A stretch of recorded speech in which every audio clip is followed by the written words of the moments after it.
The Portrait of a Lady is a short story by Indian writer Khushwant Singh. In this story, he describes how his relationship with his grandmother changed over the years of his life from childhood to adulthood. The Portrait of a Lady summary. The author briefly describes how his grandmother used to look when he was a child. He describes her appearance to be typical of most grandmothers. She was an old, wrinkled woman. Although he had learned from people that his grandmother had been pretty in her younger days when she had a husband, he found it hard to believe. He then adds that he regarded his grandfather as someone who could not have a wife or children but could have only many grandchildren.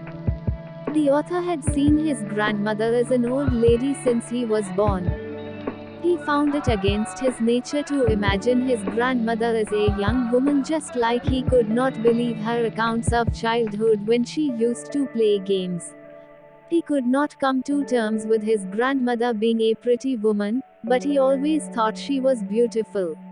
He compares her to a winter landscape in the mountains, serenely white with her white outfits and silver hair. He found her to be the epitome of peace and contentment. The author now tells us about the dynamics of his relationship with his grandmother over the years. As a child, his grandmother took care of him since his parents were in the city trying to earn a better life. His grandmother used to wake him up and prepare him for school. They used to go to the school together as it was attached to the temple. He attended classes while his grandmother read scriptures inside the temple. After school, his grandmother would feed stale bread to the village dogs, who would follow them home, fighting for the bread. There came a turning point in the author's life when his parents called him and his grandmother to the city where they had finally settled down. The author started attending an English school, and his grandmother no longer accompanied him to school. There were no dogs in the streets, so she fed sparrows. Their relationship began to change. She would ask him about his school, and he would tell her about the different concepts of Western science and learning. The grandmother could not help him with these kinds of lessons at school.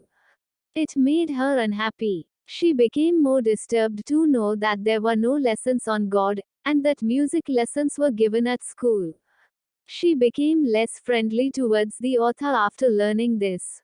When the author went to the university, the friendship between him and his grandmother was broken. He stayed at the university, and his grandmother spent her days sitting at her spinning wheel, followed by afternoons when she would feed the sparrows. When the author decided to go abroad for further education, he expected his grandmother to be upset about it. But to his surprise, she was not. Instead, she accompanied him to the station to see him off and said goodbye with a silent prayer and a kiss on his forehead. He had imagined this to be his last physical meeting with his grandmother.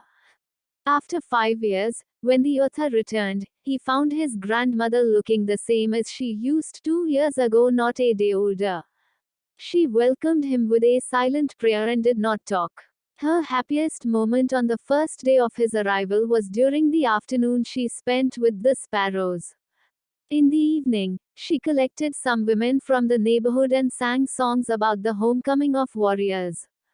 The author and his family persuaded her to stop, so she did not overstrain herself. The next morning, the author's grandmother fell ill with a mild fever. While the doctor informed them that it would subside quickly, she was sure that her end was near. She expressed her desire to pray rather than talk to them since she was left with only a few hours of her life. Although the author and his family were reluctant, she paid them no heed. After some moments of praying, she passed away. The family mourned, and she was covered with a red shroud as was customary. Everyone went ahead to prepare for her funeral, and when they returned to her room to take her body away for cremation, they saw hundreds of sparrows scattered around her from her bedroom to the veranda. Everyone felt sorry about the sparrows, and the author's mother tried to feed some breadcrumbs to the sparrows, but they did not seem to notice the food. When his grandmother was carried away, the sparrows flew away quietly. Conclusion of the Portrait of a Lady.